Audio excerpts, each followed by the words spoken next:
Eric, KB was just in here and said that the president of the United States could have told him to not shoot the ball, but he'd still shoot the ball. Just what do you think about that kind of mentality and his performance overall tonight? I mean, that's about as great an offensive performance as a player could have, because when you look at the efficiency of only 15 field goals and to get 42 points, I mean, that's insane. And he's done a great job all year of drawing free throws, 14 of 14 from the foul line, the 6 defensive rebounds. That's probably as good a night as he's had from a defensive rebounding standpoint. And then, the theme coming into the game was we had to get a shot on goal. We couldn't have live ball turnovers. And he did a great job. I mean, he played 37 minutes and 34 seconds and didn't have a turnover while he scored 42 points. Kind of unheard of, to be honest. Coming into the game, that this might be a game that he would be able to have success, maybe not 42 points, but have success? Or did you notice early in the game where he was really feeling it? Yeah, I mean, we ran a couple things for him early, and then we started really running stuff for him, late. But the ball has to have eyes against Missouri. You're not going to beat them off the dribble. And KB had a lot of, feet set threes as well.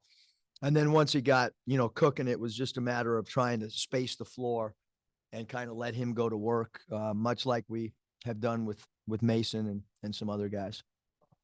Well, they had a 10-0 run pretty early in the second half. What was your response from that point? What changed? I don't know if I called the timeout. At that point, it was, wake up. And I think we subbed as well. And maybe went a little smaller. Kai came in and he's played so well for us. And at some point, I don't have the timeline in front of me, but we got Davenport in there as well. And tried to have JD be a little bit of a floor stretcher. But yeah, it was, we got to guard better. We got to share the ball more. And then I thought we played really good in the, second half after those first 4 minutes of the second half was disastrous. Caleb was in here. He said that it was the toughest year of basketball in his life. Just kind of for you as well, just kind of how will you look back at a performance like this in a season like this down the road? I mean, the season's not over, so I don't know how I'll look back on it. I think this is a basketball team that has really, really improved. I think we're playing, it's not, I think it's a fact that we're playing our best basketball of the year right now. So I don't know how I'll feel, because we still got basketball to play. And so we'll see where we end up. You've mentioned in previous games kind of the lack of free throws, not just KB tonight, but 34 as a team. Just kind of what was the adjustment made so that everyone could get to the line? Yeah, I don't know if Mike Kaywood has it, but I think we've been in the top 10 of the nation free throws attempted all year. And so the nights that we don't get FTAs, we struggle, because that's, we work on it from the moment a player gets on campus about drawing free throws and free throws attempted. If you look at the 4 years at Nevada and you look at the 4.5 or almost 5 years here, we are a high volume free throw attempt team, and we want to put pressure on the defense. We want to put pressure on the rim, and tonight, Battle was doing that, and Mekhi Mitchell's done a great job of drawing fouls. They might not always equate to free throws attempted, but he's been a high draw foul player. And then back to Tom's question, is in that timeout, we did talk about trying to get to the bonus early, because I thought we really settled. So as my mind settled, Tom, that's where I was going. Yeah, last game you guys scored, I believe it was 56 points in the paint against them. Tonight you got 26. Can you just talk about, was it more of a shift in focus from your guys' point of view to try to beat them from the perimeter, or was it kind of something Missouri did to kind of force you guys? Yeah, I think Missouri kept the lane a little bit more clogged. They were helping off the corners a little bit more, and once we saw that adjustment, we're a team that tonight shot the three well, and we had more space and time to shoot the three. And look, if our team makes 10 threes and we get to the foul line, that's a really good formula for us. And they did a good job of taking away what was our strength. in Columbia, which was paint points and zone 1 scoring. And we did a great job tonight of getting into the teeth of the defense where there was an extra defender and then finding open guys. And that's why I'm assuming it's a SEC high for us, 10 threes. And yeah, it was a good adjustment by the players, understanding, recognizing that the extra pass was going to equate to feet set threes and not threes off the bounce. Yeah, and then I know he didn't play a ton tonight, but Trevin comes back into the team. Can you just talk about how big of a boost that is, especially in your front court? Yeah, I mean, good to get him back. He's worked extremely hard on his rehab, and but the group that's been playing well for us. I mean, that was the group that we kind of rolled with, and this late in the year to work people back in becomes problematic, quite honest. And Jalen Graham's been out a few games, and man, he's really helped us this year. We all know how talented Brazil is. He's one of the most talented players in our league.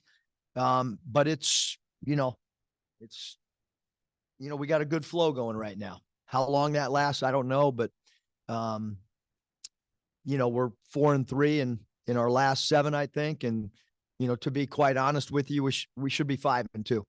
The game at Mississippi State, I'm not going to comment on it, but if you watch the film over and over like I have, we should be 5-2, and there's no questions about that. So we're playing really good, and we keep rolling and try to have good practice Monday and get ready for Tuesday's game, and because we are playing better than we have most of the season. The best shooting night for him, but he had 9 boards, 6 assists. Just how would you assess his overall performance? Yeah, I mean, if I'm going to play a point guard at power forward, he's got to rebound. And he did that. The good thing about Devontae is, you kind of tell him a role and lay out expectations, and then he plays as hard as he can and does it. And told him before the game, you got to rebound if you're a power forward. I'm not so sure he thinks he's a power forward, but he is with us right now. To ask about how y'all got another short I turnaround. can't answer any questions with Bob if he's not here. And you can quote me on that. It is a quick turnaround, but you do get 2 back-to-back home games this time. Just how nice is it to have them, the short turnaround be both games at home?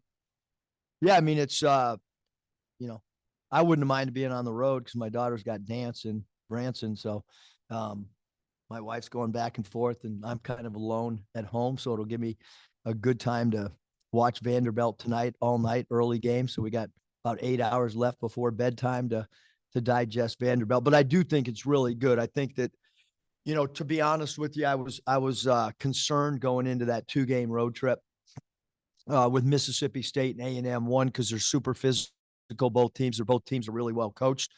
We were kind of limping in there with 3 guys not being available. And I thought our team was really, really resilient.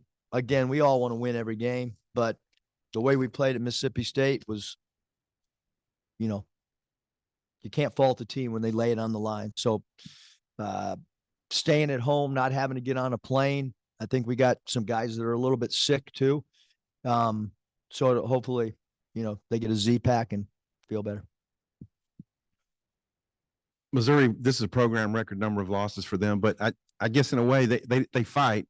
And I wonder what it took to get over the hump against those guys. And Sean East, he shouldered a big load today. So maybe 2-part question.